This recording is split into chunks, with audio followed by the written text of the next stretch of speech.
창세기 31장입니다. 창세기 31장 1절에서 3절 제가 봉독합니다. 야곱이 들은즉 라반의 아들들의 말이 야곱이 우리 아버지의 소유를 다 빼앗고 우리 아버지의 소유로 인하여 이같이 거부가 되었다 하는지라.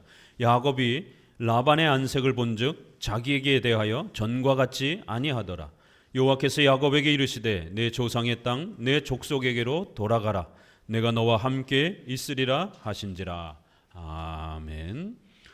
오늘 우리 창세기 31장을 통해서는 우리 성도들이 제일 힘들어하고 제일 또 난감해하는 이 돈이라고 하는 이 주제를 함께 또 성경을 통해서 살펴보고자 합니다.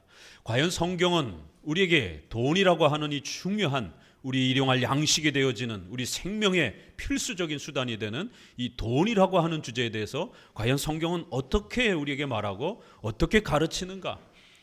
과연 이 돈은 신앙적으로 어떻게 우리가 대해야 되는가?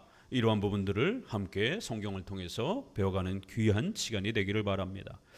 이 돈은 오늘 우리의 경제 활동을 또 통해서 얻는 이러한 중요한 수단이 되고, 결국 이 돈은 의식주를 마련하는 우리의 삶의 생명을 유지하는 중요한 수단입니다.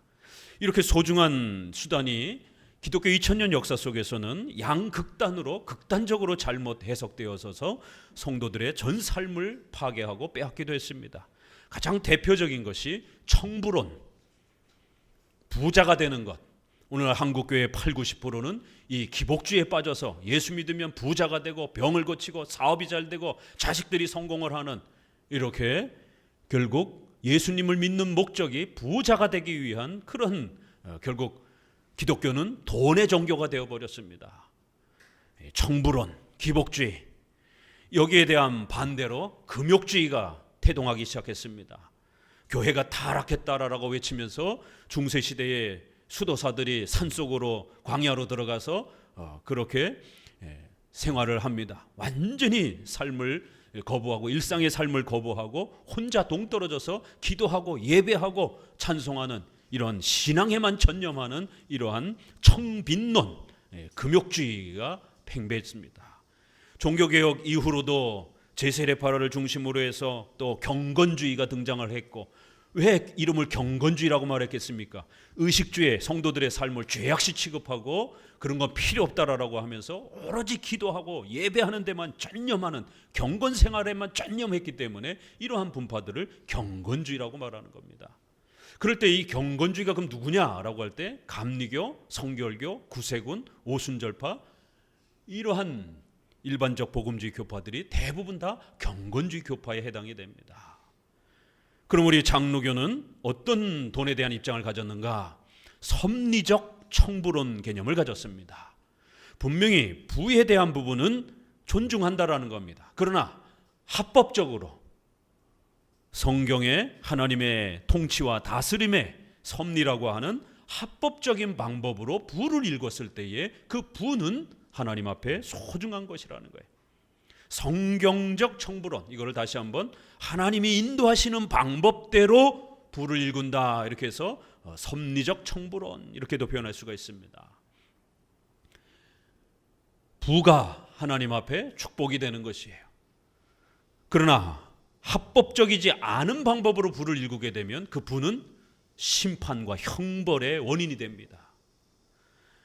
가난이 하나님 앞에 책망이 됩니다. 게으르고 나태함 때문이다라고 책망을 받습니다.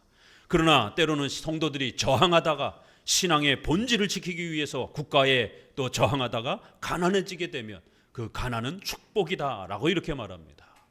이렇게 성경은 부와 가난에 대해서 두 가지 입장을 이렇게 소개를 하면서 섭리적 청부론을 우리에게 가르치고 있습니다.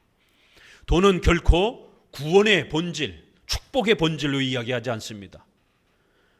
돈은 항상 중립적인 자세로 성경은 우리에게 소개합니다. 성경은 우리 삶의 수단이요 도구이지 이 돈 자체가 죄악이 아니라는 겁니다. 돈을 어떻게 사용하는지, 바로 그 인간의 욕망과 욕심이 문제가 되는 겁니다. 그래서 항상 성경에서 돈은 중립적인 형태로 소개하고 있습니다. 어떨 때는 하나님의 축복이다라도 얘기를 하고 어떨 때는 죄악이다라고도 불을 이렇게 두 입장으로 모두 얘기를 합니다. 왜요? 돈은 중립적인 것이기 때문에. 그 돈을 인간이 어떻게 사용하느냐에 따라 칭찬이기도 하고 또 책망을 받기도 합니다. 돈은 뗄래야 뗄 수 없는 우리의 삶에 뗄래야 뗄 수 없는 삶의 수단입니다. 돈이 없으면 의식주의 우리의 삶의 기본적인 생활을 해나갈 수가 없습니다. 그렇기 때문에 함부로 돈을 죄악시하거나 돈을 아주 악한 것처럼 또 이렇게 취급해서도 안 되는 것입니다. 이러한 우리 장로교회의 돈을 우리의 생활의 수단으로, 기독교 신앙의 본질이 아니라 삶의 수단으로, 보조용으로 중립적으로 이렇게 대하는 태도를 우리가 일반 은총이다라고도 이렇게 표현합니다. 구원과 관련된 특별 은총이 아니라 우리 생활을 지탱해 주는 일반 은총에 해당이 되는 것입니다. 그래서 적어도 돈에 대한 중요한 두 기본 개념을 잘 이해하셔야 됩니다. 일반 은총이기 때문에 불신자들도 이러한 돈에 대한 올바른 자세와 태도를 잘 갖추게 되면 신자가 아닌데도 불구하고 부의 혜택을 누리는 겁니다. 그런데 신자라 할지라도 이 돈에 대한 문제는 신앙의 문제가 아니기 때문에 일상의 우리의 상식적인 범위 내에서 노동과 저축과 투자에 대한 이러한 일반인들도 다 하는 그러한 노력에 해당이 되는 거기 때문에 신자라 할지라도 저축하지 않고 과소비하고 또 투기를 행하고 이렇게 되면 신자라 할지라도 가난해집니다. 그래서 이러한 일반 은총의 돈에 대한 큰 내용은 한쪽으로는 일반인들도 해당이 되기 때문에 특별히 우리의 국가와 관련해서 국가가 이 모든 우리의 의식주의에 대한 부분들을 법적으로 보호해 주는 울타리가 되기 때문에 자유시장 경제가 반드시 지켜져야 됩니다. 현대사회는 사회주의와 자유시장 경제가 강력하게 세계관으로 대립하고 있습니다. 공산주의와 사회주의를 택한 대부분의 국가들은 가난한 상태로 전락해 버렸습니다. 자유시장 경제의 형태가 근대사회에 우리 성도들의 재산을 보호해주는 좀 더 나은 국가적인 울타리가 되고 있다는 것이 수백 년을 통해서 증명되고 있습니다. 그렇기 때문에 반드시 우리 신자들은 국가와 경제론에 있어서 자유시장 경제와 사유재산을 보호하는 그러한 정부와 그러한 국가위정자를 선택할 수 있도록 항상 노력하셔야 됩니다. 자, 신앙의 면에 있어서 가장 중요한 원칙이 있습니다. 합법적인 노동을 하셔야 됩니다. 우리 십계명의 8계명에 도적질하지 말라라고 하는 우리 기독교의 아주 중요한 신앙의 경제 원리 가치가 있습니다. 도둑질하면 안 된다라는 겁니다. 합법적인 노동을 통해서 먹고 사는 부를 일궈야 된다라고 이렇게 성경은 우리에게 가르칩니다. 그래서 신앙의 원리에 있어서는 합법적인 노동을 잘 지켜가시면 됩니다. 그런데 이 노동을 하다가 주의를 어기게 되면 안 됩니다. 회사 일이 너무 바빠서 주일날 예배도 못 드리고 이렇게 되게 되면 아무리 경제적으로 부를 일궜다 할지라도 한순간에 돈이 날아갑니다. 질병을 통해서, 교통사고를 통해서, 갑자기 예기치 않은 어떤 또 사고를 통해서 돈이 한순간에 사라져버립니다. 보이스피싱이라든가 수많은 사기들의 또 판을 칩니다. 하나님이 막아주셔야 우리 성도들의 재산이 안전하게 유지될 수 있는 겁니다. 주일 성수를 잘 해나가면서 재산을 지키셔야 됩니다. 주일 성수와 더불어 또 우리는 교회를 유지하기 위해서 적어도 세례를 받은 신자들은 11조 헌금을 통해서 함께 교회를 유지해 가야 되는 책임과 의무가 있습니다. 그렇기 때문에 이렇게 신앙적 원리에 있어서는 합법적 노동, 그 다음에 주일 성수, 11조와 같은 헌금의 이러한 또 신앙의 규범, 이러한 신앙의 규칙들을 잘 지키면 됩니다. 일반적 구조와 법에 있어서 이렇게 자유시장 경제에 대한 이런 사유재산에 대한 중요한 가치, 신앙의 원리에 있어서 적어도 이 세 가지 정도의 신앙적 원칙 이렇게 잘 지키게 되면 우리 성도들에 있어서 삶의 재산에 대한 이러한 부분들이 하나님의 도우심 속에 잘 세워져 갈 것입니다. 이러한 올바른 성경적 돈에 대한 개념이 잘 정립되지 않으면 어떤 일이 벌어지냐면, 자, 한번 분석해 보세요. 성경에는 이방인들에게 이자를 받아도 된다라고 구약에 나오고 있습니다. 이스라엘 백성들에게는 같은 형제이기 때문에 이자를 받지 말라라는 것이에요. 그러나 이방인들에게는 돈을 빌려주면 이자를 받아서 노동의 소득이 아닌 자본, 돈을 통해서 재산을 불리는 자본 소득을 허락하고 있습니다. 그런데 아무리 그렇다 할지라도 고리대금은 안 됩니다. 똑같이 돈을 통해서 돈을 버는 거예요. 단순한 땀을 흘리는 노동의 소득이 아니라 돈을 투자해서 돈을 버는 자본소득의 개념입니다. 그렇지만 이자는 성경적으로 허락되지만 고리대금은 허락되어 있지 않습니다. 여러분, 이자와 고리대금을 구별할 줄 알아야 됩니다. 오늘날 국가법에서도 이거를 구별하기 위해서 끊임없이 국회의원들과 위정자들이 머리를 맞대고 경제적 수준에 맞춰서 고리대금 사채라는 개념을 프로테이지를 계속해서 잡습니다.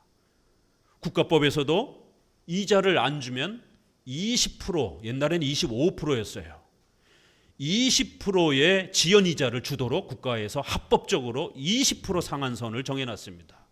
여러분, 어떤 전세 보증금이라든가 또 급여라든가 이런 걸 안 주게 되면, 국가에 고소를 하게 되면 적어도 20%의 이자를, 연 20%의 이자를 받을 수 있습니다. 여러분, 카드론 썼을 때 이자가 얼마입니까? 보통 한 15%에서 20% 가까이 나옵니다. 왜요? 고리대금 아래쪽으로 잡기 때문에 그런 거예요. 사채는 어때요? 이 수준을 20%를 넘어가게 되면 사채가 되는 겁니다. 그래서 적어도 일정한 정도의 합법적 사채는 인정해 줍니다. 그렇지만 1000%, 5000%, 100만 원 빌렸는데 연 1000만 원, 1억을 상환하도록 그렇게 해서 막 장기를 뜯어내고 막 이러한 극렬한 사채들은 국가에서도 처벌하는 겁니다. 그렇지만 우리 성도들에게 있어서는 사채로 이러한 손을 빌리는 부분은 굉장히 조심해야 됩니다. 교회가 80년대, 90년대에 건축을 하면서 돈이 모자르니까 얼마나 악하게 성도들의 삶을 쥐어짰느냐면 인후 보증을 세웁니다. 돈 많은 사람이 돈 없는 사람을 보증을 세워서 은행으로부터 대출을 받게 합니다. 그래서 만약 그 사람이 대출을 못 갚게 되면 보증 쓴 사람이 다 갚아야 되나. 인후 보증, 연대 보증. 돈 없는 사람은 대출을 못 받으니까 이런 식으로 대출 깡이라고 하는, 세상 사람들도 굉장히 문제시하는 이러한 사채, 이러한 아주 악한 연대 보증의 이런 형태의 대출을 교회가 버젓이 성전 건축이라고 하는 명분으로 그렇게 단행을 했고, 그러다가 돈을 갚지 못한 사람들은 결국 파산에 이르고 보증을 섰던 사람도 파산에 이르는 정말 몰상식한 이런 부분들을 행했습니다.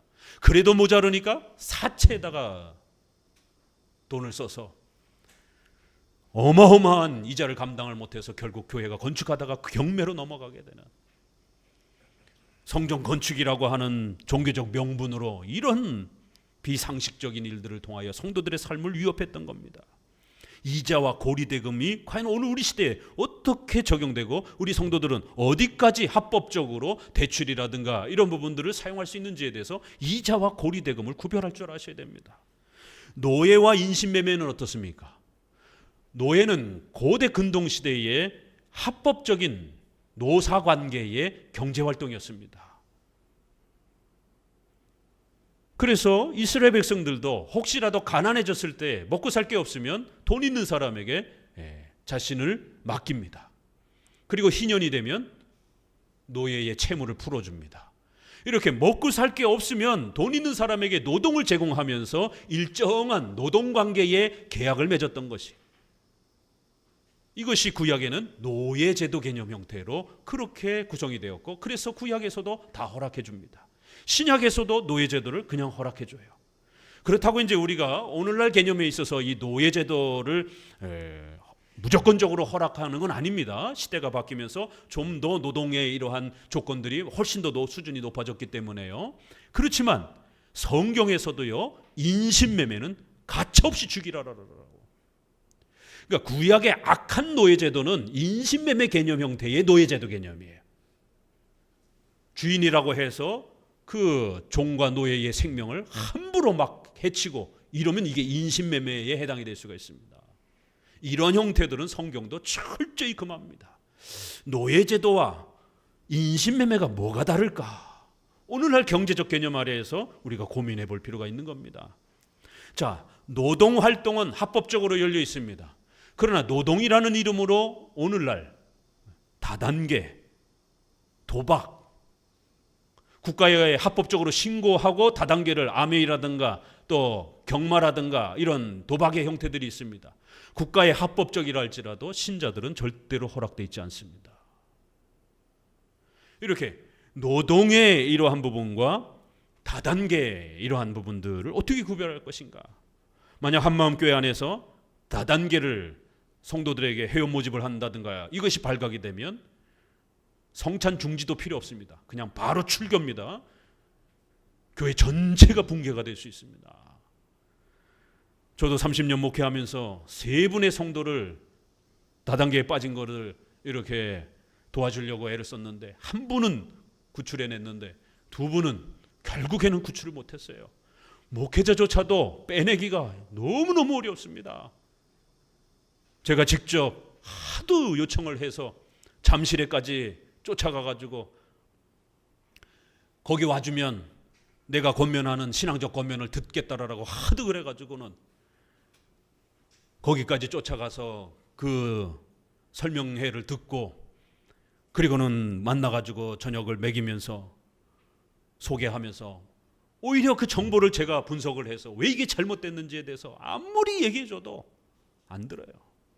이 종교성이 있어가지고 한번 다단계 빠지게 되면요 돌이키기 쉽지 않습니다. 전 재산을 탕진하고서야 그제서야 눈을 뜨기도 합니다. 그러면은 합법적이라고도 얘기하고 다단계도 국가에 등록되어 있고 자기들 나름대로 영업을 하고 노동을 합니다. 그러나 우리 신앙인들에게는 절대로 다단계나 이러한 도박은 허락되지 않습니다. 투기와 투자는 어떻게 구별할 겁니까?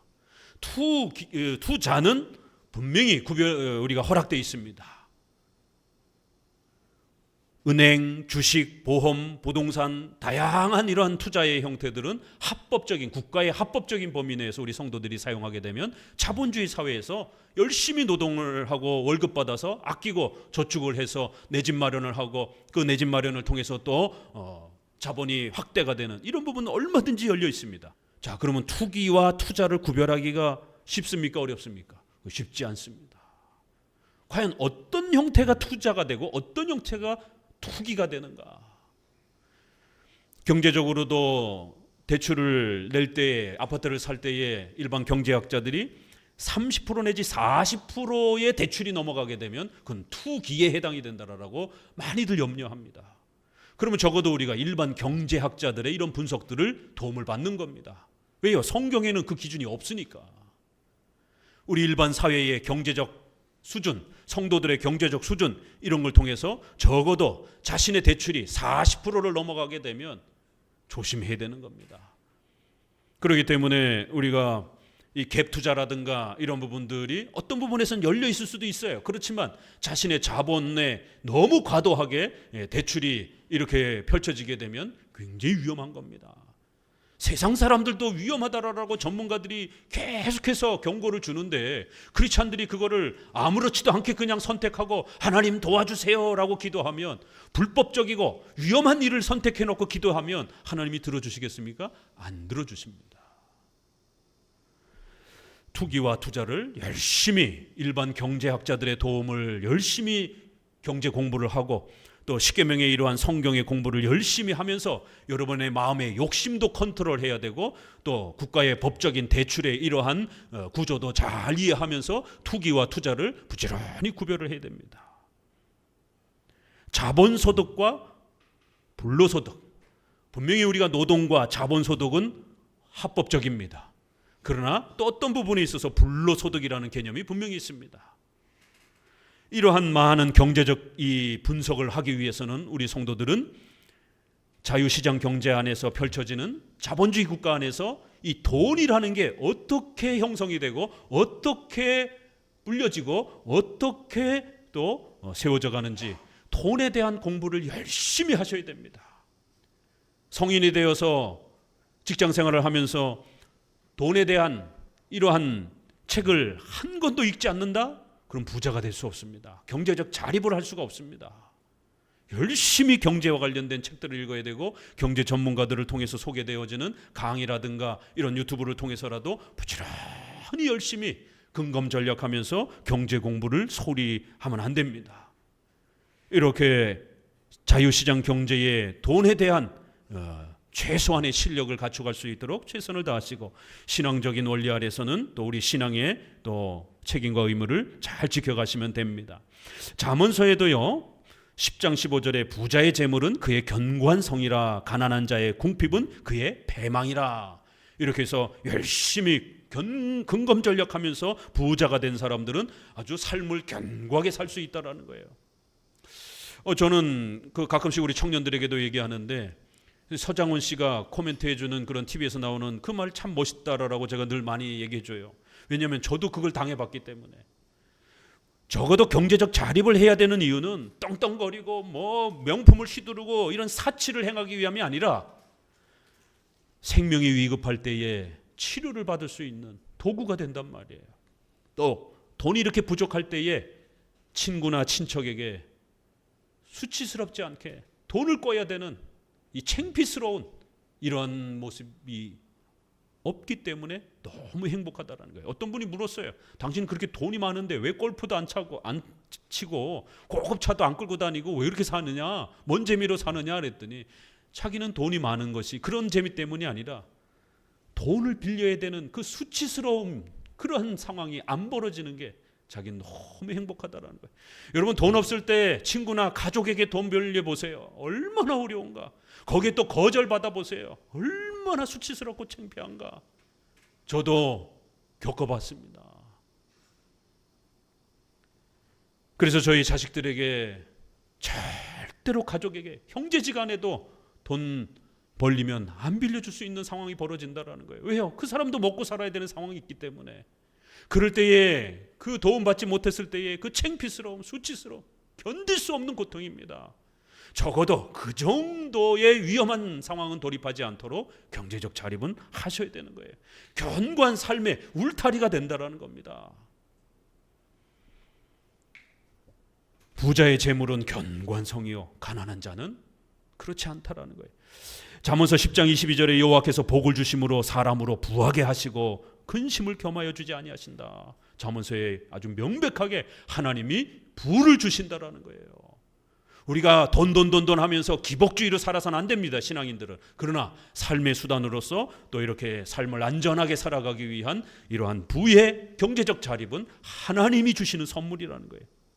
자, 그러나 또 거꾸로 잠언서 15장 16절에 가산이 적어도 여호와를 경외하는 것이 크게 부하고 번뇌하는 것보다 나으니라. 여간 채소를 먹으며 서로 사랑하는 것이 살찐 소를 먹으며 서로 미워하는 것보다 낫다. 돈에 대해서 책망하잖아요. 그러나 이것은 가난이 복이다 이런 뜻이 아니라, 가난 자체가 무조건 복이 아니라 성도들이 저항하다가 신앙을 지키다가 이렇게 때로는 위험에 처하고 재산을 잃을 수 있는 어려움을 겪게 되는 거예요. 그럴 때는 채소를 먹으면서 그렇게 가난한 삶을 겪는다 할지라도 그것은, 그 가난은 하나님의 큰 축복이라는 겁니다. 자, 디모데전서에서는, 신약에서는 어떻게 말하는가요? 디모데전서 6장 10절에 돈을 사랑함이 일만하게 뿌리가 되나니 이것을 사모하는 자들이 미혹을 받아 믿음에서 떠나 근심으로써 자기를 찔렀도다. 많은 금욕주의자들과 돈을 적대시하는 교회가 주로 이런 구절들을 많이 강조합니다. 돈을 사랑하는 것이 일만하게 뿌리가 되고 모든 죄악의 근본이 된다라는 거예요. 그러니까 절대로 성도들은 부하려고 하지 말라라는 거예요. 그러면서 성도들은 돈 갖고 있으면 사고 치니까 돈 전부 다 교회로 가져오라는 거예요. 이게 중세시대의 로마 가톨릭이 주장했던 주장입니다. 그래서 성도들은 전부 다 소장농으로 만들어 놓고 교황과 사제들이 전부 다 그 돈을 빼앗은 것입니다. 오늘날도 사입이라든가 이단 이런 데 잘못 한번 빠지게 되면 성도들이 전 재산 빼앗기고 여성들은 자신의 성까지 빼앗기는 이런 엄청난 고통을 겪기도 합니다. 이 성경 구절 잘못 해석하면 이런 일이 벌어지는 것이.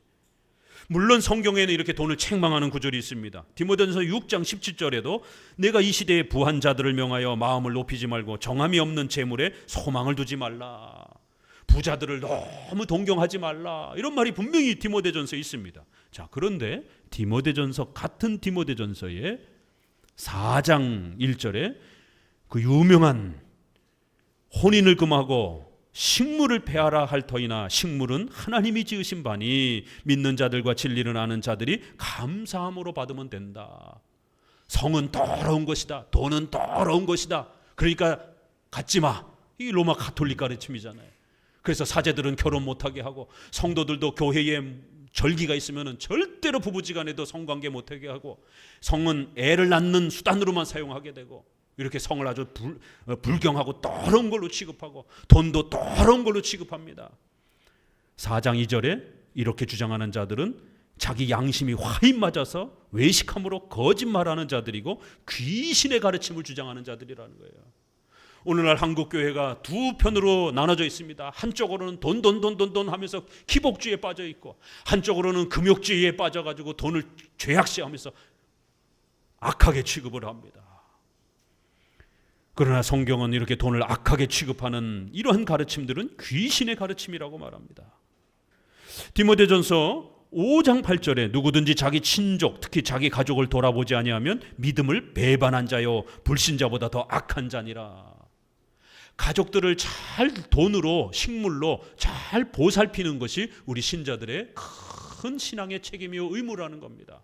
가족을 보살피기 위해서는 돈이 있어야 되는 거예요.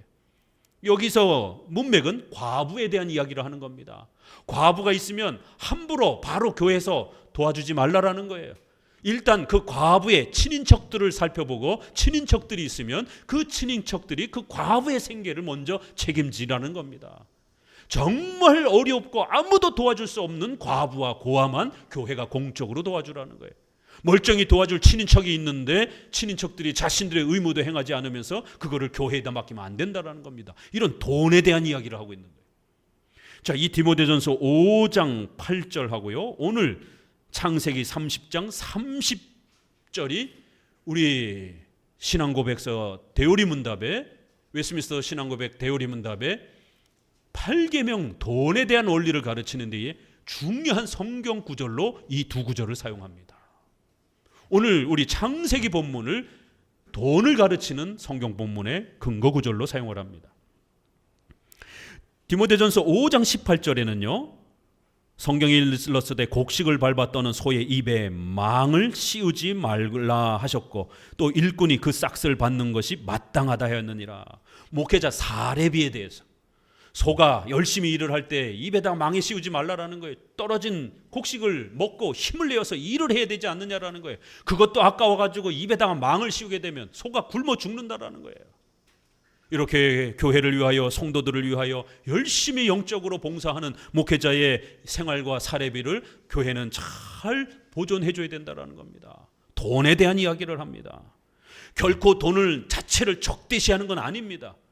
디모데전서 6장에서 돈이 일만하게 뿌리가 된다라고 책망했던 것은 돈을 악하게 사용하는 사람들의 돈에 대한 욕망을 책망한 것이지 돈 자체를 책망한 게 아니에요. 그 디모데서의 앞부분에는 돈을 이렇게 소중하게 사용하라라고 하는 권면이 나오는 겁니다. 거듭거듭 돈이 얼마나 소중하게 쓰여질 수 있는지, 교회를 세우고 또 우리 이웃들을 세우고 또 이렇게 자신의 의식주의 삶을 지탱해 갈 수 있는 중요한 수단이다라고, 그래서 돈을 합법적으로 바르게 잘 쓰라라고 디모데서는 이렇게 권면을 하는 겁니다. 그러나 또 다만 돈이라고 하는 건 항상 마음이 흐트러지게 되면 돈 하다가 결국 돈의 욕망에 빠질 수 있기 때문에 또 이러한 돈이 잘못 사용되어질 수 있는 부분도 함께 권면해 주는 겁니다. 그러면서 디모데전서 6장 18절에 선한 일을 행하고 선한 사업에 부하고 나눠주기를 좋아하며 동정하는 자가 되라, 이렇게 결론을 내립니다. 아니, 여러분, 선한 사업을 하려면, 남에게 베풀어 주려면 돈이 있어야 베풀어 줄 것 아니겠어요? 그러면 이 문맥의 흐름이 돈을 악하다라고 말하는 겁니까? 아니죠. 돈을 바르게 사용하라는 뜻인 겁니다. 그래서 열심히 가난한 사람과 어려운 사람들을 위해서 선한 사업에 열심히 나눠주라는 거예요. 그렇게 열심히 나눠주기 위해서는 여러분이 또 경제적으로 자립을 해나가셔야 되는 겁니다. 자, 이런 돈에 대한 우리 장로교회의 성경적 원칙을 잘 붙잡으면서 오늘 한번 본문을 보세요. 오늘 본문은 굉장히 어려운 많은 이런 이야기들이 있습니다. 이야기 자체는 쉬운데 이 내용을 오늘 우리의 삶에다가 어떻게 적용해야 될 것인지는 바로 찾아내기가 참 어렵습니다. 왜냐하면 이 야곱의 이사에 대한 이야기가 과연 뭘 말하고 있는 것인지, 또 그리고 여기서 야곱이 행하는 그런 행동들이 과연 그 시대에 있는 그런 풍속으로서 중단해야 될 것과 오늘 우리 시대에 우리가 경제 원리로서 또 신앙인의 경제 원리로서 우리가 가져와야 되는 그런 신앙의 규범은 무엇인지, 이런 부분들을 잘 구별하면서 본문을 읽어야 됩니다. 자, 먼저 25절, 30장 25절로 돌아가 봅니다. 앞부분의 반 정도가 같은 내용이 반복이 됩니다. 25절 읽어보면요, 라헬이 요셉을 낳은 때에 야곱이 라반에게 이르되 나를 보내어 내 고향 내 본토로 가게 하시되 내가 외삼촌에게 일하고 얻은 처자를 내게 주어 나로 가게 하소서. 내가 외삼촌께 한 일은 외삼촌이 아시나이다. 라반이 그에게 이르되 여호와께서 너로 인하여 내게 복 주실 줄을 내가 깨달았노니 사랑스럽게 여기거든 유하라. 또 가로되 내 품삯을 정하라. 내가 그것을 주리라. 외삼촌의 짐승을 쳤는지 외삼촌이 아시나이다. 내가 오기 전에는 외삼촌의 소유가 적더니 번성하여 때를 이루었나이다. 나의 공력을 따라 여호와께서 외삼촌에게 복을 주셨나이다. 그러나 나는 어느 때에나 내 집을 세우리까. 라반이 가로되 내가 무엇으로 내게 주랴. 야곱이 가로되 외삼촌에게서 아무것도 내게 주실 것이 아니라 나를 위하여 이 일을 행하시면 내가 다시 외삼촌의 양떼를 먹이고 지키리이다. 오늘 내가 외삼촌의 양떼로 두루 다니며 그 양떼 중에 아롱진 것과 점 있는 자와 검은 자를 가리어 내며 염소 중에 점 있는 자와 아롱진 자를 가리어 내리니 이 같은 것이 나면 나의 삭시 되리이다. 자, 이제 야곱이 고향으로 떠나고 싶어 합니다. 20년 가까이 삼촌 집에서 일을 했기 때문에 이제 고향으로 떠나고 싶어 합니다. 특별히 이 가나안 땅으로 돌아가는 것은 단순한 문제가 아니라 자손과 땅, 아브라함에게 주셨던 바로 가나안 땅은 천국을 모형적으로 가르쳐주는 바로 소중한 교회를, 이 땅의 하나님의 나라인 천국인 교회를 지키는 바로 약속의 땅이었기 때문에 때가 되면 반드시 신앙을 지키러 이 가나안 땅으로 돌아가야만 되는 겁니다. 그래서 이제 20년 정도 지났기 때문에 가나안 땅으로 돌아가려고 합니다. 그런데 빈털털이에요. 완전히 털려가지고, 삼촌한테 털려가지고 돈 한 푼 없는 거예요. 삼촌 라반은 얼마나 거짓말을 잘하고 얼마나 교활하고 얼마나 욕심이 많은 사람인지를 우리가 앞부분의 성경의 해석을 통해서 봐왔죠. 여기에서도 이제 본문에서 보게 되면 10번씩이나 급여를 속여가면서, 소위 말해서 가스라이팅을 하면서 그렇게 야곱이 가져야 될 정당한 급여를 요목조목으로 다 빼돌린 겁니다. 그래서 이제는 야곱이 특단의 계약을 다시 합니다. 삼촌, 그러면 이제 이렇게 품삯을 정합시다. 어떻게 정할래? 양과 염소 중에 얼룩얼룩한 것들은 내 것으로 삼고 양 중에 검은 것은 제 것으로 삼겠습니다. 그러니까 염소 중에 하얗고 검은 것, 또 양 중에 하얀 것은 삼촌이 가지세요. 얼룩덜룩한 것만 제가 갖겠습니다. 양 중에 까만 것만 제가 갖겠습니다. 이제부터, 지금 믿는 게 아니라 이제부터 그렇게 하겠습니다. 라반은 속으로 껄껄껄껄 웃었습니다. 아니, 이놈이 미쳤나? 이 정신이 나갔나? 빈털터리가 되기로 작정을 했나? 아니, 이런 어처구니 없는 계약을 나보고 하자고? 이게 소위 오늘날 계약을 하면 제가 열심히 24시간 365일 일하겠습니다. 대신 밥만 먹여주세요. 뭐 이 정도 되는 겁니다. 이건 노예죠, 그냥. 자, 그럼 이 계약이 왜 부당하냐면, 여러분, 양 중에 우리 대관령 가면 양이 있어요. 양 중에 검은 양 보셨어요? 검은 양을 본 적이 없어요.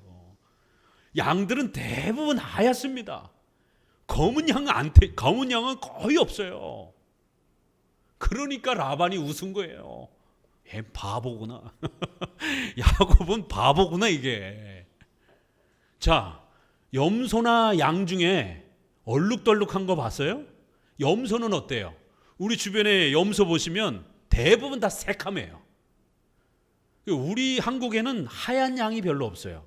그런데 이 중동이라든가 이쪽에는 흰 양이 굉장히 많습니다. 검거나 희거나. 염소는 얼룩얼룩한 게 없어요. 양은 검은색이 아예 없고, 염소는 그래도 검은색은 있는데 얼룩덜룩한 건 없어요. 세상에 양과 염소 중에 얼룩덜룩한 게 없어요. 어쩌다가 한 마리 태어납니다. 그러니까 라반이 박수를 치면서 옳거니 얘가 바보가 됐구나. 야곱은 어찌된 일인지 야곱이 들어오고 나서 삼촌의 재산이 어마어마하게 늘어났습니다. 그래서 너 때문에, 너를 도와주시는 하나님 때문에 내가 엄청나게 부자가 되었다라고 고백을 합니다. 라반이 그걸 눈치챈 거예요. 어찌된 일인지 얘가 믿는 하나님이 도와주셔서 그런가, 아무튼 야곱이 들어와서 재산이 2배, 3배가 넘쳤습니다. 그러니까 야곱이 이제 자기네 고향으로 떠나려고 한다라고 하면서 또 이렇게 엉뚱한 바보 같은 계약을 내미는 거예요. 그러니 라반 입장에서는 얼마나 좋겠습니까? 좋다, 계약을 하자. 이렇게 해서 이제 이 계약을 맺은 겁니다. 여러분이라면 왜 이 바보 같은 계약을 했겠습니까? 이런 바보 같은 계약을 하게 되면 야곱은 점점 가난해질 수밖에 없는 겁니다. 그런데도 이러한 독특한 계약을 한 것입니다. 자, 그리고는 이제 더 놀라운 것은 30장 36절에 자기와 야곱의 사이를 사흘길을 뛰게 하였고 야곱은 라반의 남은 양떼를 치니라. 자, 기존에 조금 있었던 얼룩덜룩한 것들을 떼어가지고 사흘길, 하루에 남자 성인이 한 20km, 30km 걷잖아요. 사흘길이면 7, 80km. 여기서부터 어디까지? 저기 한 대전 되나? 아니 천안 정도까지 뛰어놓은 거예요. 야, 이렇게 야박한 사람이에요, 라반이. 절대로 혹시라도 섞일까봐, 섞여서 교미가 되면 혹시라도 얼룩덜룩한 게 태어날까봐 완전히 떼어놓고 이제부터 태어나는 건 야곱 거다. 기존의 것도 다 주지도 않습니다. 야곱은 구약의 대표적인 아브라함, 이삭, 야곱으로 이어지는 구약의 교회요, 성도를 대표하는 겁니다. 성도가 때로는 이렇게 엄청난 재정적으로 가난해질 때가 있습니다. 우선적으로는 결혼이라고 하는 이것 때문에 지참금을 마련하고 이러면서 재정을 썼지만 결국에는 삼촌이 이모저모로 속여가지고 속임을 당하면서 억울하게 재산을 빼앗긴 겁니다. 이렇게 창세기에는 때로는 교회론에 대해서도 이야기하고, 때로는 이렇게 돈에 대한, 성도들의 생활에 대한 이야기도 하고, 때로는 신앙에 대한, 장차 오실 예수 그리스도에 대한 이야기도 하고, 이렇게 우리 조상들의 여러 생활의 모습들을 통해서 우리 신앙의 7대 교리를 가르치고 가고 있는 겁니다. 오늘은 우리 성도들의 성화, 생활과 관련된 돈에 대한 이 중요한 면들을 가르치는 겁니다. 야곱이 이렇게 가난해졌어요. 이 사기꾼 만나가지고 이렇게 전 재산이 털려가지고 가난해졌어요. 자, 그러면 어떻게 할 거냐라는 거예요. 여러분, 복수해가지고 또 아니면 사기꾼처럼 나도 남을 속여가지고 이렇게 돈을 회복할 겁니까? 어떻게 돈을 회복할 건가? 이제 하나님이 야곱을 재산을 회복해 주시는 방법을 배우셔야 됩니다. 이제 야곱이 어떻게 했는가? 37절에서 39절을 같이 한번 보도록 합니다. 읽어봅니다. 37절, 야곱이 버드나무와 살거나무와 신풍나무에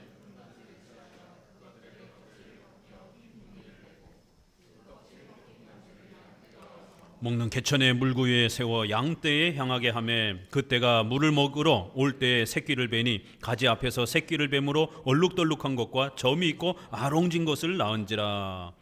아니, 야곱이 이상한 행동을 합니다. 살구나무, 신풍나무, 버드나무, 새나무 가지를 가져다가 나무를 뺏기니까 허연 게 나오잖아요. 그거를 양과 염소가 교미를 할 때, 물 먹으러 와서 거기서 교미를 할 때에 그 앞에다가 세워놓은 거예요. 이게 뭔 효과가 있겠습니까 이게? 아니 짐승이 교미를 하는데 거기에다가 앞에다가 나무 세워놨다라고 얼룩덜룩한 게 생깁니까? 나무를 얼룩덜룩하게 만든 거죠. 그러니까. 그런데 이제 문제는 이 방법에 대해서 이제 우리가 좀 살펴봐야 돼요. 튼실한 양이 오게 되면 이 나무를 세워놓고, 42절에 보니까 약한 양이면 그 가지를 두지 아니하므로 약한 자는 라반의 것이 되고 실한 자는 야곱의 것이 되니라. 아니 희한하게 튼실한 양과 염소가 올 때 나뭇가지를 세워놨더니만 정말 얼룩덜룩한 게 다 태어나는 거예요. 그런데 이게 비실비실한 양과 염소가 올 때는 나무를 두지 않았어요. 그랬더니 하얀 양, 하얗고 검은 염소만 태어나는 거예요. 그래서 이제 이 방법이 어떻게 보면 삼촌의 이 양과 염소를 늘리는 부분에 대해서 사기, 거짓말 아닌가라고 성도들이 이 본문을 읽을 때 그렇게 좀 오해될 수가 있어요. 그래서 이제 많은 구약학자들이 이건 야곱이 사기친 거다. 이거 야곱이 거짓말 친 거다. 왜 삼촌의 이런 양이 교미를 할 때는 이런 짓을 해가지고 삼촌의 재산을 축내게 했느냐. 성도들은 이런 나쁜 짓 하면 안 됩니다. 이렇게 얘기를 합니다. 의외로 상당히 많은 목회자들이 이렇게 해석합니다. 그러나 적어도 우리 정통 기독교회 안에서 또 칼빈이나 이러한 우리 종교개혁자들은 그렇게 해석하지 않았습니다. 야곱이 이렇게 행동한 것은 어떻게 보면 거짓말과 사기의 행동처럼 보이지만 이건 이제 뒷부분에 보게 되면 하나님이 그렇게 하라라고 지시하신 것입니다. 하나님께서는 이러한 아주 특별한 방법을 야곱에게 꿈을 통해서 계시하셨고, 야곱은 그대로 그 말씀에 순종하면서 이 바보 같아 보이는 계약을 하나님이 그렇게 명령하셨기 때문에 바보 같아 보이는 이 계약이라 할지라도 하나님의 말씀에 순종하면서 하나님의 통치에 순종하면서 하나님의 방법대로 해본 겁니다. 그랬더니만 놀랍게 얼룩덜룩한 양과 염소가 늘어나기 시작했고, 43절에 보니까 이 외에도 그 사람이 심히 풍부하여 양떼와 노비와 약떼와 나귀가 많았더라. 양과 이 염소뿐만 아니라 양과 염소가 풍성해지니까 그것으로 돈을 가지고 샀는지 노비와 약대, 나귀까지 막 재산이 기하급수적으로 늘어나는 것이에요. 하나님은 라반의 그 속임에 고통받는 야곱의 경제적 이 어려움을 전부 다 헤아려 보고 계셨던 거예요. 하나님의 특별한 방법으로 성도가 재산이 회복되도록 도와주시는 것입니다. 절대로 불법적인 사기와 폭력적인 복수와 이런 방법으로 재산을 획득해서는 안 됩니다. 하나님의 방법으로, 성경적인 방법으로 하나님의 섭리의 도우심의 때가 되었을 때에 재산이 회복이 되는 겁니다. 때로는 성도들의 재산이 어려움을 겪을 때가 있습니다. 그럴 때는 또 참고 견디면서 한쪽으로는 열심히 경제 공부하고 허리띠를 졸라매면서 근검절약하고 저축하면서 또 한쪽으로는 열심히 주일 성수하면서 또 가난한 또 적은 급여라 할지라도 나 돈 없으니까 돈 벌면 11조 할래 이러지 말고 가난한 또 작은 월급이라 할지라도 또 이렇게 11조 생활과 교회를 섬기는 또 이러한 신앙의 의무를 착실하게 잘 감당해 가는 겁니다. 그러면 하나님의 때가 되면 하나님의 방법으로 하나님의 섭리와 통치로 부를 읽어주신다라는 것이에요. 이 때를 기다리지 못하고 너무 과도하게 투기 형태로, 너무 과도하게 도박 형태로 로또나 잔뜩 사가지고 거기서 뭐가 터지나 이러면 안 된다라는 겁니다. 하나님의 방법과 하나님의 때를 기다려야 되는 거예요. 자, 8절, 31장 8절로 넘어갑니다. 다 같은 얘기가 비슷하게 반복이 돼요. 8절 같이 읽어봅니다. 그가 이르기를 점 있는 것은 내 싹시 되리라 하면 온 땅에 나은 것이 점 있는 것이요 또 얼룩무늬 있는 것이 내 싹시 되리라 하면 온 땅에 나은 것이 얼룩무늬가 있는 것이니 하나님이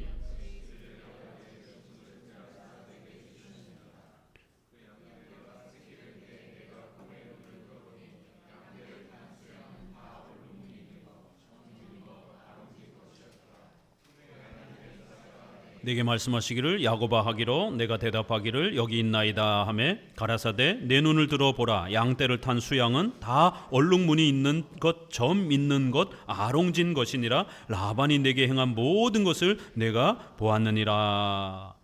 이렇게 하나님이 꿈에 천사를 보내주셔가지고 야고바 너가 라반을 통해서 얼마나 고초를 당했는지, 우리 성도들이 이 땅에 살아가면서 얼마나 많은 어려움을 겪습니까? 일단 일반인들하고 불신자들하고 돈에 대한 경쟁이 안 됩니다. 일단 우리 성도들은 6일밖에 일을 안 하잖아요. 주일날은 예배 드려야 되니까. 자영업하는 사람들은 일주일 내내 돈 벌잖아요. 일반 사람들은. 우리 성도들은 경쟁이 안 되는 거예요. 우리 광주에서 삼겹살 장사하시는 우리 집사님 가정도 그 옆에 또 갑자기 또 이렇게 삼겹살 집이 또 생겨가지고 많은 또 이렇게 경쟁을 또 어려움을 겪고 계시는데, 그런데 일주일 내내 일을 해도 경쟁 가게와 이렇게 어느 쪽이 살아남느냐 이런 경쟁을 해야 되는데 주일날은 와서 이렇게 장사도 못하고 예배드리고 이렇게 시간을 허비합니다. 또 그 번 돈 중에서 또 11조를 또 하나님 앞에 바칩니다. 오히려 남은 돈을 또 오히려 모아가지고 가게에 이런 또 리모델링을 멋있게 한다든가, 또 기구를 좋은 걸 들여놓는다든가, 또 가게를 확장한다든가, 이렇게 해서 옆집 가게보다 더 멋있게 이렇게 또 싸게 이렇게 해서 승부를 걸어야 되는데, 그나마 있는 돈도 또 교회를 섬기면서 또 이렇게 허비를 합니다. 남이 볼 땐 바보 같은 것이죠. 우리 성도들은 그러면 어떻게 해야 불신자들과 경쟁을 해서 살아남을 수 있고 자본주의 사회에서 경제적인 이런 자립을 할 수 있습니까? 하나님이 도와주셔야 되는 거예요. 국가법에 어긋나지 않는 이러한 합법성만 잘 갖추고, 두 번째는 하나님이 도와주시는 하나님의 방법으로 불을 일궈야 되는 겁니다. 하나님께서는 야곱이 얼마나 경제적으로 삼촌에게 속아가지고 모든 재산을 다 빼앗겼는지를 전부 다 알고 계셨다라고 말씀하는 겁니다. 뭐라고 말씀하십니까? 마지막 9절에 12절에 라반이 내게 행한 모든 것을 내가 다 보고 알고 있었다라는 거예요. 우리 성도들이 주일 성수하는 것 때문에 돈을 벌지 못하는 상황, 11조 헌금하는 것 때문에 돈이 어려운 상황, 하나님이 전부 알고 계신다라는 거예요. 이제 하나님의 방법으로 도와주겠다라는 거예요.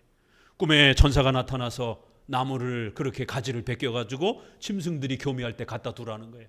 그러면 얼룩덜룩한 게 태어날 거라는 거예요.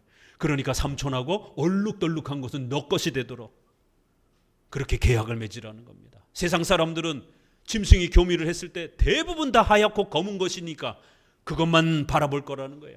그렇지만 하나님이 기적적으로 거의 태어나지 않는 이 얼룩덜룩한 것을 너의 것으로 만들어 줄 것이다라는 거예요. 이렇게 세상의 방법을 초월해서 하나님은 우리 성도들과 교회를 돕기 위하여 재정적인 이러한 또 형편을 보호하시기 위해서, 성도들도 먹고 살아야 생명이 보존되기 때문에 의식주에 대한 이러한 부분들을 특별한 기적적인 방법으로 도와주시겠다라고 약속하고 계시는 것입니다. 자, 이 부분에서 구약은 성경이 아직 완성되지 않았기 때문에 꿈이라든가 환상이라든가 천사가 나타나서 하나님의 방법을 가르쳐 주는 겁니다. 그러나 오늘날에는 이런 방법은 없어요. 이런 방법이 이제 성경이 완성되면서 모두 중단된 거예요. 자, 그러면 오늘날에는 어떻게 하나님이 도와주시는가? 국가를 사용하는 겁니다. 자유시장 경제, 사유재산, 이런 국가를 선택하고 그런 위정자를 선택하려고 열심히 노력하는 겁니다. 또 한편으로는 또 8계명에 입각해서 경제 공부, 열심히 경제 공부하셔야 되는 겁니다. 그리고 합법적인 노동, 또 금검 전략, 소비에 이런 부분에 있어서 과소비하지 않도록 이러한 방법들, 또 그 다음에 주일 성수와 11조의 이러한 또 헌금의 이러한 신앙적 질서, 바로 이러한 방법으로 하나님께서 우리 성도들에게 경제적인 또 자립을 허락해 가십니다. 자, 그러면 어떤 일이 벌어지냐면요, 우리 광주에서 삼겹살을 시작했던 우리 집사님 가정도 그 놀라운 하나님의 도우심을 가게를 설립하면서도 많이 경험했습니다. 가게 설립하고 나서 보통 6개월 내지 1년 동안은 돈을 쏟아부어야 됩니다. 왜요? 단골을 삼기 위해서는. 그 보통 일반적 법칙이에요. 돈 벌 생각할 수가 없습니다. 계속 홍보하고 광고해야 되기 때문에. 그런데 가게를 차리고 나면서 2, 3개월 안에 흑자가 나기 시작한 것이에요. 아니 어떤 연예인이 찾아왔어요. 어디 갔다가 이렇게 연결이 돼가지고 요즘엔 돈을 내고도 연예인을 불러오는데 어떻게 식사하는 자리에서 연예인을 만나서 친구 소개로 그래요? 그럼 그 가게도 한번 가서 식사합시다. 이렇게 해서 연예인이 찾아오셨어요. 우연입니까 이게? 아무런 연고도 없고 아무런 친척 관계도 없는데 그렇게 연예인이 찾아와서 같이 사진도 찍어주고. 근데 얼마 전에 제가 페북을 이렇게 보다 보니까 또 다른 연예인하고 사진 찍은 게 있더라고요. 저한테는 얘기도 안 해주셨는데 아니 다른 연예인 사진이 이렇게 페북에 떡하니 올라와 있더라고요. 그래서 이 사람 누구지? 전에 그 사람 아닌데 보니까 연예인이 또 찾아왔나 봐요. 그리고 그 사진이 이렇게 걸려 있더라고요. 광주의 최고의 맛집 삼겹살 먹으러 오세요 이러면서 이렇게 떠 있더라고요. 그러면서 가게가 잘 안정되어져 가는, 또 비록 옆에 삼겹살집이 소문을 들었는지 그 집 옆에다가 가게를 이렇게 차려놓으면 또 이제 경쟁도 되지만 그 지역이 삼겹살 거리가 될 수 있는 또 다른 또 역사가 일어날 수도 있는 겁니다. 하나님께서 어떻게 도와주시는가, 또 우리 집사님 가정의 가게를 잘 지켜보셔야 되는 거예요. 이렇게 오늘날에는 꿈이나 환상과 같은 방식이 아니라 이렇게 주변에 이러한 사람들과 또 주변에 아주 특별한 또 이러한 예기치 않은 그러한 사람들을 만나게 하시고 그런 기회가 주어지기도 하고 또 어떤 독특한 상황이 만들어지기도 하는 국가의 합법적인 방법을 통해서 또 자유시장 경제의 또 이런 여러 가지 경제 원리가 이 집사님의 가정에게만 특별히 더 모아지는 것이에요. 수많은 삼겹살집이 있는데 많은 사람들이 소문이 일로만 퍼지게 되고 그렇게 연예인들이 자발적으로 찾아오기도 하고 또 여러 어떤 혜택들이 또 우연찮게 이렇게 서로 연결이 되면서 가게가 소문이 나게 되어지는 이런 역사가 일어나는 겁니다. 하나님의 섭리로 오늘날 또 그렇게 성도들을 얼마든지 도와줄 수 있는 것입니다. 자, 이 가지를 만들어서 나무를 만드는 방법은 사기 방법은 아닙니다. 왜요? 이걸 누구나도 따라 해보라 해서 그러보세요. 나무 껍질을 벗겨놓는다고 해가지고 얼룩덜룩한 게 태어납니까? 택도 없는 소리죠. 하얗고 검은 양과 염소만 태어나는 거예요. 나무를 갖다가 벗겨놓는다고 해가지고 그게 무슨 효과가 나겠습니까? 그러니까 사기는 아니에요. 하나님께서 야곱이 급여를 받지 못한 것에 대한 정당방위 개념으로 그동안에 20년 동안 일한 것들을 얼마든지 되돌려 받아야 되는 급여도 있잖아요. 그러나 있는 거를 주는 게 아니라 이제부터 계약을 맺어가지고 태어나는 부분에 대해서 얻기로 한 겁니다. 그렇기 때문에 이렇게 사기와 속이는 방법이 아니라 아주 전혀 불가능한 그 방법을 사용하셔서 야곱의 재산이 기하급수적으로 늘어나도록 그렇게 도와주신 것입니다. 자, 31장 1절에도 보니까 야곱이 들은즉 라반의 아들들의 말이 야곱이 우리 아버지의 소유를 다 빼앗고 우리 아버지의 소유로 인하여 이같이 거부가 되었느니라 하는지라. 야곱이 라반의 안색을 본즉 자기에게 대하여 전과 같지 아니하더라. 하나님께서는 두 번의 이제 시련을 야곱에게 허락하십니다. 경제적 어려움을 허락하십니다. 20년 동안은 속아가지고 엄청난 어려움을 겪었는데 이제 이것은 후에 갑자기 부가 만들어지면서 우리 성도들의 재산은 우리가 노력해야 되는 합법적인 노력도 있지만 궁극적으로는 하나님의 섭리로 우리의 주변의 환경을 만들어 주셔야 재산이 만들어진다라는 놀라운 경험을 야곱이 하게 만들어 준 겁니다. 20년의 그 자신의 급여보다도 더 많은 재산이 확보가 되었잖아요.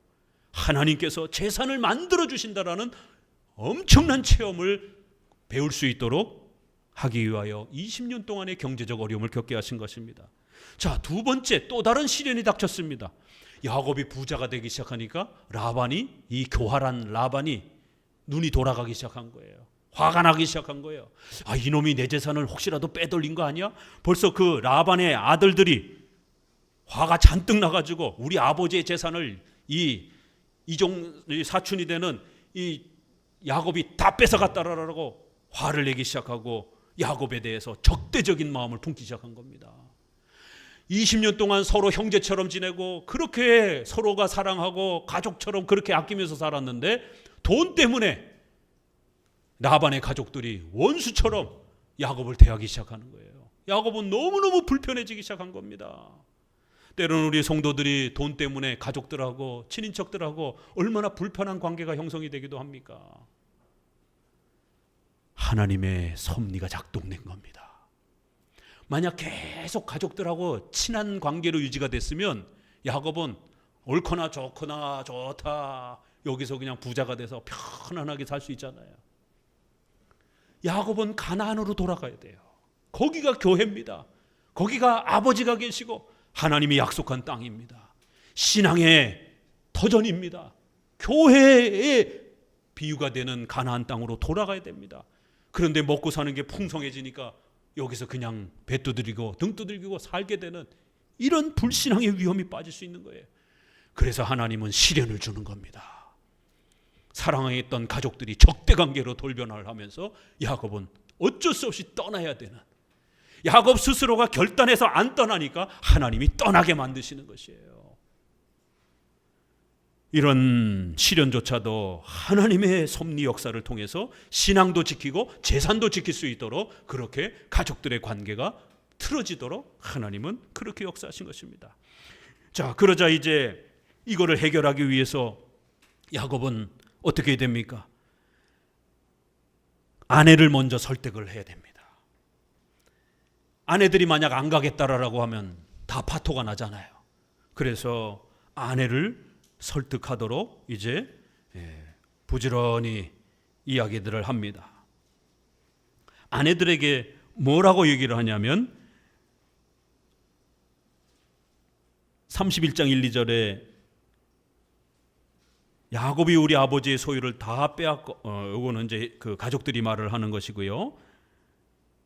그 다음에 이제 그 아내들이 불평불만을 하는 또 내용을 보셔야 됩니다. 31장 14절 15절에 보니까 라헬과 레아가 그에게 대답하여 가로되 우리가 우리 아버지 집에서 무슨 분깃이나 유업이나 있으리요. 아버지가 우리를 팔고 우리의 돈을 다 먹었으니 아버지가 우리를 외인으로 여기는 것이 아닌가. 그리고 또 앞부분에서 아내들을 불러다가 당신의 아버지가 나의 재산을 얼마나 다 빼앗아 갔는지 아내들에게 먼저 자초지종을 설명을 합니다. 자, 첫 번째 원리는 야곱이 20년 동안 그렇게 속았는데도 불구하고 폭력적이거나 사기적인 방법으로 삼촌의 재산을 함부로 빼앗지 않았어요. 세부적인 경제 원리가 나옵니다. 첫 번째는 열심히 여러분의 직장과 삶 속에서 노동을 하셔야 되는 거예요.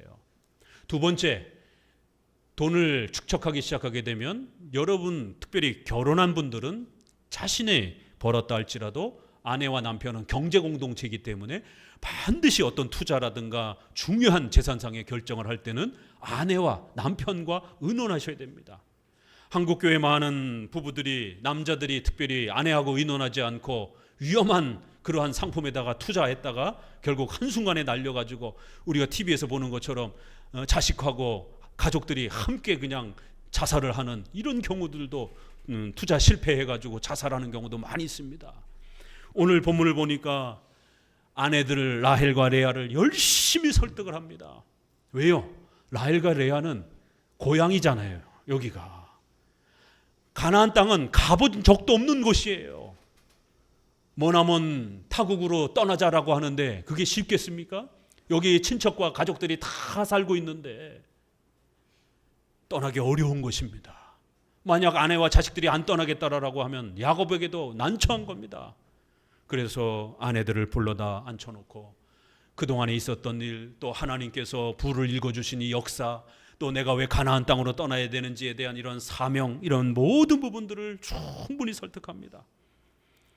그러자 아내들이 설득이 된 거예요.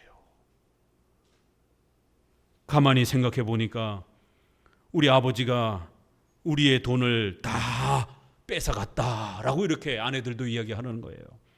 왜냐하면 삼촌 라반은 얼마나 돈 욕심이 많은 사람인가 하면 지참금을 이제 남자가 주게 되면 그 지참금의 일부분을 딸에게 주고 반은 장인어른 가족들이 고대 사회에서 이제 그렇게 소비를 하는 겁니다. 딸도 먹고 살아야 되니까 그 지참금 중에 일부를 딸에게 줘야 되는 겁니다.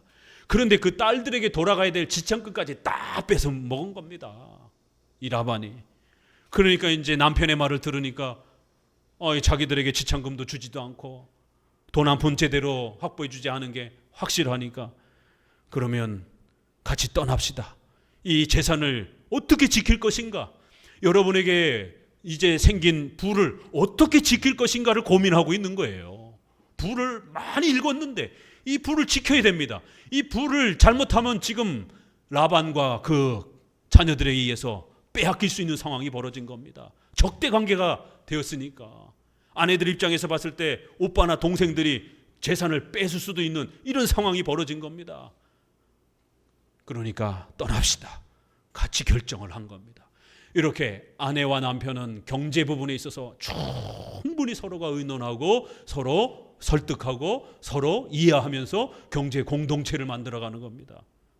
성경 본문에 이렇게 아주 상세하게 라헬과 레아의 그 반응과 그들의 태도, 그들의 가족 관계까지 이렇게 상세하게 설명을 하는 것이에요. 그리고는 신앙의 또 이유도 이야기하죠. 31장 13절에 보게 되면 나는 베델의 하나님이라 내가 거기서 기둥에 기름을 붓고 거기서 내게 서원하였으니 지금 일어나 이곳을 떠나서 내 출생지로 돌아가라 하셨느니라. 이렇게 가나안 땅으로 돌아가야 된다라고 하나님이 재차 야곱에게 또 명령하셨고 그 명령을 또 아내들에게 신앙적 사명을 또 경제적으로 이 재산을 어떻게 지켜야 되는지 이사해야 된다라는 거예요. 그 방법밖에 없다라는 거예요. 또 하나는 가나안 땅으로 떠나야 된다라는 거예요. 이건 내가 신앙인으로서 하나님 앞에 또 신앙의 의무를 지켜야 된다라는 거예요. 이 두 가지를 아내들에게 열심히 설명한 겁니다. 그랬더니 16절에 하나님이 우리 아버지에게서 취하신 재물은 우리와 우리 자식의 것이니 이제 하나님이 당신에게 이르신 일을 다 준행하라. 이렇게 아내들이 적극적으로 함께 동의해 주면서 재산과 신앙의 사명을 지키기 위하여 그렇게 떠나기로 결정을 한 겁니다. 그랬더니만 라반이 이제 3일 뒤에 이 사실을 알게 되었어요. 22절에 보니까 여기서도 하나님의 섭리가 작동이 됩니다. 만약 바로 알았다라면 다 뺏었을 것입니다. 그런데 어쩐 일인지 서로 일하는데 바빠서 그런지 야곱과 가족이 다 떠났는데 3일이 되도록 모른 겁니다. 그리고 나서 또 3일을 더 소비가 돼가지고 7일 만에 쫓아온 거예요. 그러니까 이미 가족들은 야곱의 가족들은 멀찌감치 이미 떨어져요. 이제 더 이상 하란으로 되돌아갈 수 없는 거리가 된 겁니다. 만약 조금 떠났더라면 바로 다 데리고 왔을 그런 상황인 것이죠. 그 하나님이 밤에 나타나셔서 24절에 밤에 하나님이 아람 사람 라반에게 현몽하여 가라사대 너는 삼가 야곱에게 선악간 말하지 말라 하셨더라. 이렇게 하나님이 야곱의 재산과 가족들을 전부 다 뺏어 오려고 아주 분에 화가 넘쳤던 이 라반과 그 가족들에게 강력하게 나타나셔서 금지하시고 그들의 마음을 억제해 주신 것입니다. 그리하여 함부로 이제 야곱을 해치지 못하도록 어마어마한 역사를 베풀어 주신 겁니다. 야곱과 가족들은 매우 연약한 사람들이었습니다. 31장 19절에 보니까 때에 라반이 양털을 깎으러 갔으므로 라헬은 그 아비의 드라빔을 도적질하였더라. 너무너무 신앙이 연약해서 고대에 바알과 아세라 이러한 조각상을 만들어 놓고 그 조각상 앞에 절을 하고 점을 치고 이렇게 살았던 사람들입니다. 라반의 가족들은 물론 하나님도 섬겼지만 이방 조상도 이렇게 섬기던 이렇게 신앙이 연약했던 사람입니다. 그렇기 때문에 라헬은 그 조각상을 훔쳐가면 자기들이 더 부자가 될 수 있는 것처럼 하나님이 부를 만들어 주셨는데 이렇게 드라빔이라고 하는 조각상을 훔쳐갈 정도로 그렇게 연약했던 사람들입니다. 그런데도 하나님이 지켜보호해 주신 것이에요. 왜요? 가나안 땅으로 돌아가려고 하는 신앙의 본질을 또 붙잡고 연약하지만 신앙의 그 초점을 지키려고 애를 썼기 때문에 그런 것입니다. 그리고는 또 31장 32절에 보게 됩니까? 라반이 이제 야곱은 해치지 못하니까 좋다, 다 좋은데 내 드라빔을 누가 훔쳐갔느냐? 그러니까 야곱이 화가 나가지고 우리 가족은 한 사람도 안 훔쳐갔습니다. 만약 그 훔쳐간 사람이 있으면 네게서 찾든지 그가 살지 못할 것이요, 반드시 죽일 것이요, 우리 형제들 앞에서 무엇이든지 외삼촌의 것이 발견되거든 외삼촌에게로 취하소서. 이 남편으로서 좀 가족들을 살펴보고 그래야 되는데 남편이 너무 경거망동하게 섣불리 맹세를 해버린 거죠. 누구한테 발견되든지 그 사람의 것을 다 빼앗고 그 사람은 죽을 수도 사형에 처하겠습니다. 이렇게 성급하게 가족들이, 라헬이 죽음에 처할 수도 있는, 만약 이거 발견됐으면 어떻게 됐겠습니까? 라헬도 잡혀가고 재산도 다 빼앗길 수도 있는 이런 위험한 상황이었습니다. 이렇게 야곱과 라헬과 레아는 매우 연약했던 사람들입니다. 그럼에도 불구하고 하나님의 명령을 따라 나는 베델의 하나님이다 라고 하나님이 말씀하시면서 가나안으로 돌아오라라라고, 가나안으로 돌아가라라고 이렇게 명령하신 것이, 너가 베델에서 서원했던 그 명령을, 기억을 지키라는 겁니다. 하나님의 교회를 지키고 가나안 땅을 지키고 11조를 하나님께 드리면서 예배를 지켜가겠다라고 베델에서 그렇게 서원하지 않았습니까? 그러니 이제 신앙의 본질로 돌아오라는 것이에요. 그렇기 때문에 하나님께서는 이들의 삶을 보호해 주시고, 비록 이것저것 여러 면에서 약한 부분도 있었지만 하나님께서는 야곱의 재산도 보호해 주시고 또 그들이 가나안 땅으로 무사히 돌아갈 수 있도록 생명도 지켜주시면서 이렇게 보호해 주신 것입니다. 결국 마지막 부분에서는 라반이 이것도 저것도 이제 할 수가 없으니까 두려움에 빠져서 야곱아, 너가 이제 우리랑 조약을 맺자 이러면서 조약 맺는 장면으로 끝이 납니다. 왜 조약을 맺겠습니까? 두려우니까. 혹시라도 야곱이 강성해져 가지고 자기네들을 군대로 침략할까 봐 야곱과 상호 불가침 조약을 맺습니다. 갑과 을이 뒤바뀌어 버렸어요.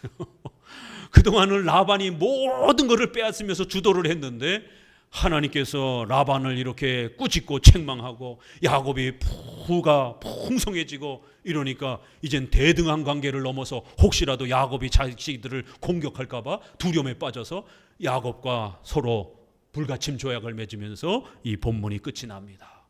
이렇게 하나님께서는 악한 자와 야곱을 공격했던 자, 야곱의 전 재산을 빼앗았던 이러한 자까지도 징계하시고 막아주시고 변화시켜 주시면서 우리 성도들의 재산이 해를 입지 않도록 어마어마한 도움을 베풀어 주시는 역사를 오늘 본문을 통해서 보게 되는 것입니다.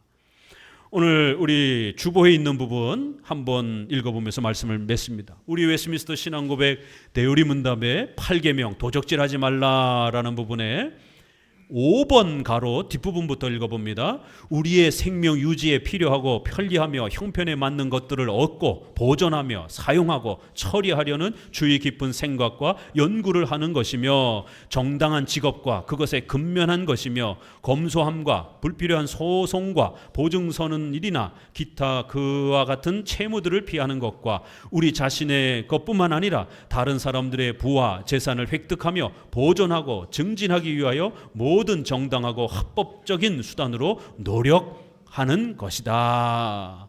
8계명에서 금지하는 것들 중에서 쭉 보시게 되면 18번 그 뒷부분 읽어봅니다. 우리의 이웃에게 속한 것을 빼앗거나 억류하는 것, 우리들 자신을 부유하게 하는 다른 모든 부당하고 악한 방법들, 탐욕, 세상 재물을 과도하게 소중히 여기고 좋아하는 것이며 그것을 얻어 보존하고 사용함에 있어서 의심하고 괴롭게 하는 염려와 노력, 타인의 번영에 대한 질투, 게으름, 방탕, 낭비적인 노름과 다른 방법으로 우리들의 재산에 손해를 끼쳐서 하나님이 우리에게 주신 재물의 바른 사용과 위안을 갖지 못하게 하는 행동들이다. 이렇게 우리 장로교는 8계명을 설명하면서 8계명의 명령의 요구는 우리나 다른 사람들의 부와 재산을 획득하고 보존하고 증진하기 위하여 정당하고 합법적인 수단으로 열심히 노력하라는 명령입니다. 이렇게 우리 성도들에게 합법적 노동을 통해서 재산을 축적하고 또 열심히 보존할 줄 알고 또 그거를 증진하기 위하여 열심히 투자해 또 이러한 법들을 배우시라는 겁니다. 그래서 국가법의 합법적인 범위 내에서 투자의 이러한 부분들을 최선을 다해서 배우셔야 됩니다. 그리고 신앙적 의무를 잘 감당하면 부가 유지가 되는 겁니다. 여러분, 워런 버핏이라고 하는 우리 사회의 최고의 부자를 많이 아실 겁니다. 그런데 정작 우리 젊은이들은 그 워런 버핏이 어떻게 부자가 됐는지는 잘 몰라요. 공부하셔야 됩니다.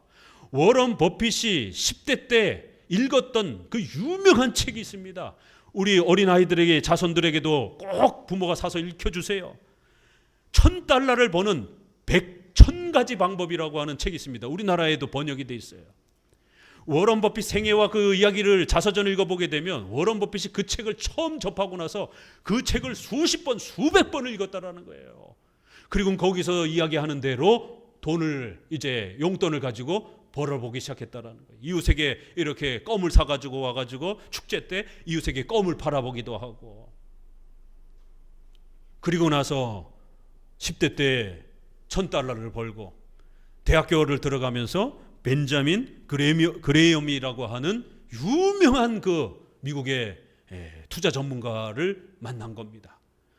그분의 그 책도 우리나라에 번역이 되어 있습니다. 현명한 투자자라고 하는 책이 번역되어 있어요. 좋은 선생님을 잘 만난 겁니다.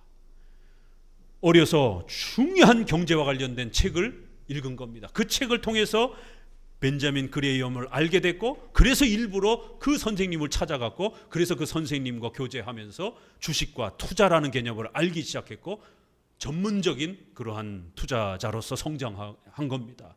그냥 어쩌다 보니까 부자가 되고 전 세계 최고의 투자자가 된 게 아닙니다. 지금도 책을 읽는다라고 하실 정도로 이렇게 좋은 책들을 읽든가 좋은 전문가들을, 좋은 사람들을 만나는 것, 그래서 열심히 투자의 이런 부분들을 근검절약하면서 배워가는 것입니다. 그래서 부를 어떻게 읽어가는지를 열심히 배워가셔야 돼요. 그 유명한 돈의 속성이라고 하는 그 책도 굉장히 유명한 책입니다. 돈이 어떻게 벌어지고 어떻게 늘려지고 또 어떨 때 돈이 줄어드는지, 이런 돈의 흐름과 특징을 정확하게 이해하고 알 줄 알아야 돈을 세워갈 수 있다라는 것입니다. 경제의 이러한 자립이라고 하는 것은 결코 쉽지가 않습니다. 항상 시대마다 10% 정도, 상위 10% 정도가 그 시대의 부를 이렇게 차지해 가고 있습니다. 대부분의 모든 역사의 8, 90%는 가난한 모습을 보게 됩니다. 물론 그건 어떤 정치적인 어떤 이유가 있을 수도 있습니다. 그런 건 우리가 뒤로 하더라도 적어도 우리 자신이 노력해서 어느 정도의 경제적 자립은 최선을 다해서 이렇게 자유시장 경제 원리를 사용할 줄 알고 신앙의 책임과 의무를 잘 지켜갈 때에 적어도 그러한 10% 안에의 부를 그래도 유지하면서 삶을 보호하면서 살아갈 수 있는 것입니다. 그리고는 그 돈을 어떻게 또 신앙적 원리 아래서 잘 사용하는가, 또 그러한 신앙의 규범도 또 잘 지켜가셔야 됩니다. 우리 일반인들도 그런 속담이 있습니다. 돈 가는데 마음도 간다라는 것. 이것은 우리 신앙의 원리 안에서도 마찬가지입니다. 그 사람이 돈을 어떻게 쓰는지를 보면, 그 사람이 돈을 어떻게 사용하는지를 보면 그 사람의 인품과 인격을 알 수 있습니다. 사람의 속마음을 가장 잘 드러내는 게 돈입니다. 돈은 자기 생명과 같은 거기 때문에 함부로 잘 내놓지 않습니다. 결국 자기가 좋아하는데, 자기가 사랑하는 사람에게 돈이 나가게 돼 있어요. 교회를 사랑한다라고 하면서, 하나님을 사랑한다라고 하면서 그 하나님을 섬기는 교회를 향해서 돈을 쓰지 않고 함께 섬기지 않는다? 문제가 있는 겁니다. 그렇기 때문에 바르게 버는 방법, 또 바르게 돈을 잘 유지하고 또 신앙의 규범을 따라서 그 돈을 어떻게 또 사용하고 쓰는가, 여기에 태도에 따라서 하나님께서 야곱에게 그 재산을 또 확보하게 해주신 것처럼 우리 성도들에게도 재산을 주시고 또 그 재산을 보호해 주시고 또 신앙의 책임과 의무를 더 잘 지켜가도록, 만약 그 재산이 신앙의 의무에 방해가 되고 걸림돌이 된다라고 하게 되면 한순간에 하나님이 재산을 없애버릴 수도 있습니다. 이렇게 잘 균형을 맞춰서 또 우리 성도들 살아가시기를 주의 말씀으로 권면을 드립니다.